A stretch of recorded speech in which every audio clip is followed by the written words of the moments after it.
നിങ്ങളുടെ favourite shows ഇനി ഒരിക്കലും മിസ്സാവില്ല. ഇപ്പോൾ C5 കാണും നിങ്ങളുടെ ഫേവറേറ്റ് ഷോ തികച്ചും സൗജന്യമായി.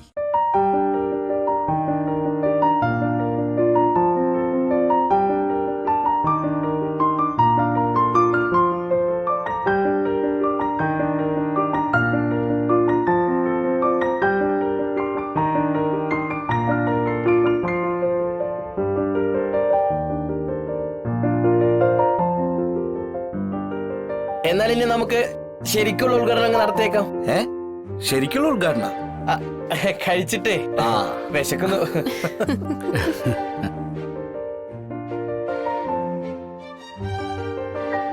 ഇന്ന് ഇവിടുന്ന് കഴിക്കണമെന്നുള്ളതുകൊണ്ടേ ഇന്നലെ വയറ് കാലിയാക്കിയിട്ടിരിക്കുക. കഴിക്കാച്ചാ, എന്താ വേണ്ടേ? എന്താ മോളെ ഉള്ളത്? ഇഡ്ഡലി ഉണ്ടാക്കി വെച്ചിട്ടുണ്ട്.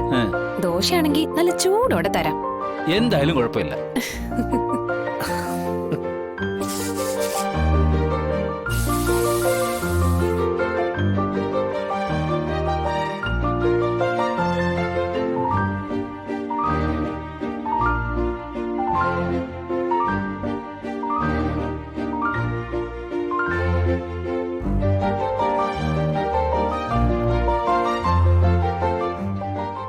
എന്താ വേണ്ടച്ച പറഞ്ഞാ മതിയെ.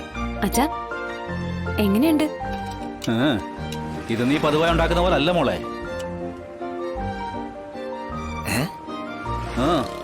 സൂപ്പർ ആയിട്ടുണ്ട്. അതിനേക്കാൾ ഗംഭീരം. കഴിച്ചിട്ട് മതിയാവുന്നില്ല മോളെ. ഓരോന്നും കൂടി എടുക്കട്ടെ അച്ഛാ? വേണ്ട മോളെ, ദേ ഇപ്പൊ തന്നെ വയറ് പൊട്ടാറായി. ഓ,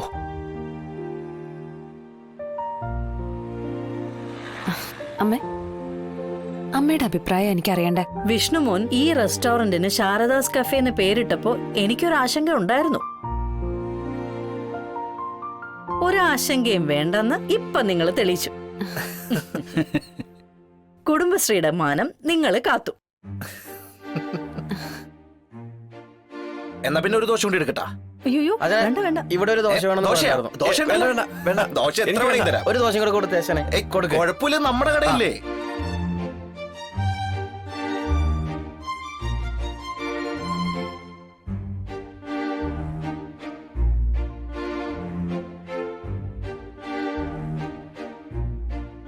ദാ മോനെ വാങ്ങിക്ക്. അച്ഛാ, അത് എടാ സാരമില്ലടാ, ഇന്നത്തെ ദിവസമല്ലേ, കൈനീട്ടവാ. എങ്കില് ഇത്രയും പണം വേണ്ട അച്ഛാ, കഴിച്ചതിന് പണം മാത്രം മതി. എന്ത് വേടാ? വിഷ്ണുമോൻ പറഞ്ഞത് തന്നെ അതിന്റെ ശരി. അന്നം വിളമ്പുമ്പോഴേ അധികം പണം വാങ്ങാൻ പാടില്ല. കഴിക്കുന്നവരുടെ മനസ്സിന്റെ നിറവാണ് ആഹാരമുണ്ടാക്കുന്നവർക്ക് അധികം പണത്തേക്കാൾ തൃപ്തി. എന്നാലും ആദ്യ ദിവസത്തെ കൈനീട്ടം ആയതുകൊണ്ട് വേണ്ടാന്ന് വെക്കണ്ട. ദേ, അച്ഛന്റെ കൈനീട്ടം കിട്ടിയതല്ലേ, അതിന്റെ ഐശ്വര്യം ഉണ്ടാവും. ദേ, ആ നോട്ടിന്റെ സ്ഥാനം ഇവിടത്തെ ദൈവചിത്രങ്ങൾക്ക് സമീപമാണ് കേട്ടോ. അത് വാങ്ങിച്ചോ മോനെ, ചെലവാക്കാതെ സൂക്ഷിച്ചോണം. മോനെ, ഒരു 50 രൂപ നോട്ടുമായിട്ട് മാർക്കറ്റിൽ ഇറങ്ങിയിട്ട് അച്ഛനുണ്ടാക്കിയത് ഇന്നുള്ള എല്ലാം. നീ അതിനേക്കാൾ നന്നാവും മോനെ.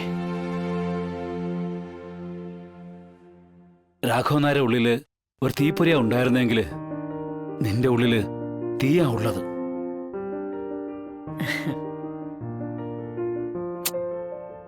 ഇതാടാ മേടിക്കടാ.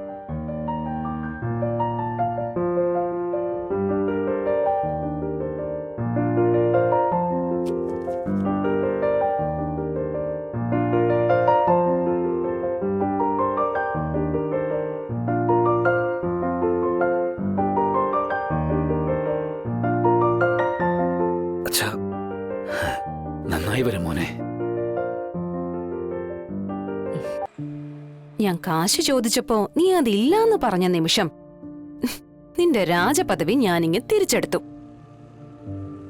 ആ കിരീടവും ചെങ്കോലും ഇപ്പോ എന്റെ കയ്യിലാ. Now I'm the boss. എന്ത് ബോസ്? ഫോൺ പേയ്മെന്റില്ല, കാർഡ് എടുക്കില്ല. അതൊന്നും എന്റെ കുറ്റമല്ല. ചായ വാങ്ങുന്നതിന് മുൻപേ അത് ചോദിക്കാത്തതാ നിന്റെ കുറ്റം. ശരി, ഇപ്പൊ നീ ഇത് കടമായിട്ട് വെച്ചോ, ഞാൻ പിന്നെ തന്നോളാം.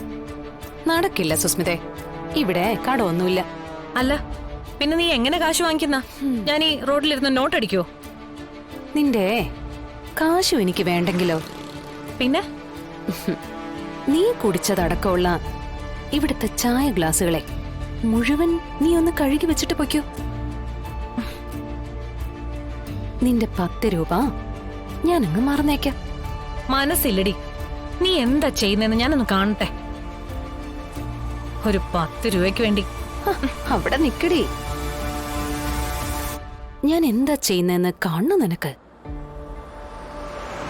ചവിട്ടി നിന്നെ ഈ കായലിൽ താഴ്ത്തും. സത്യമായിട്ട് ഞാനത് ചെയ്യും സുസ്മിത. 10 രൂപയ്ക്ക് വേണ്ടിയല്ല, എന്നെയും എന്റെ വിഷ്ണുവേട്ടനെയും എന്റെ അമ്മയും കുറിച്ച് നീ ഇവിടെ ഛർദിച്ച വിഷത്തിന് പരിഹാരമായിട്ട് അത്രയും ചെയ്താലൊന്നും പോരാ. കഴുകടി ഗ്ലാസ്. നിന്നോടാ പറഞ്ഞത്. ഞാൻ കഴുകിക്കൊള്ളാം. ദാ, അവിടെ പോയിരുന്നു കഴുക. ഡി, ഇത് പിന്നെ ആര് കഴുകും?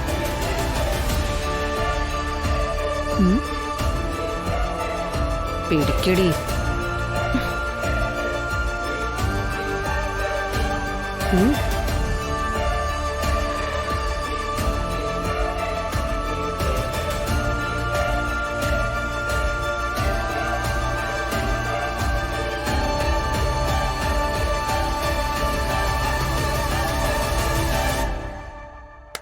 ദേ, ആ ഗ്ലാസുകൾ മുഴുവൻ കഴുകണം.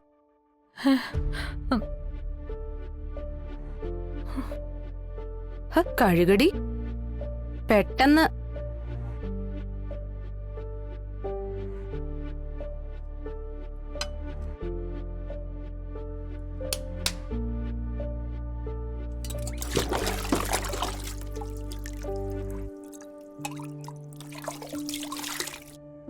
അതെ, അതിലൊരെണ്ണത്തിനൊരു പോറല് വീഴുകയോ താഴെ വീണ് പൊട്ടുകയോ ചെയ്ത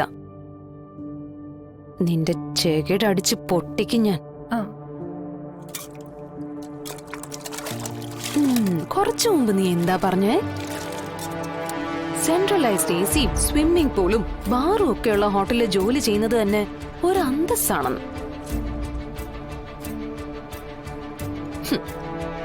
ഈ റെസ്റ്റോറന്റ് നിന്റെ കാഴ്ചപ്പാടില് നാറിയ തട്ടുകട. ഞാൻ അഴുക്ക് ചാലില കൃമി. സുസ്മിതേ, ഇപ്പൊ നിന്റെ സ്ഥാനം എന്താന്ന് നീ സ്വയം ഒന്ന് ആലോചിച്ച് നോക്കിയേ. അഴുക്ക് ചാലിൽ പുളയ്ക്കുന്ന കൃമിയുടെ അസിസ്റ്റന്റ്.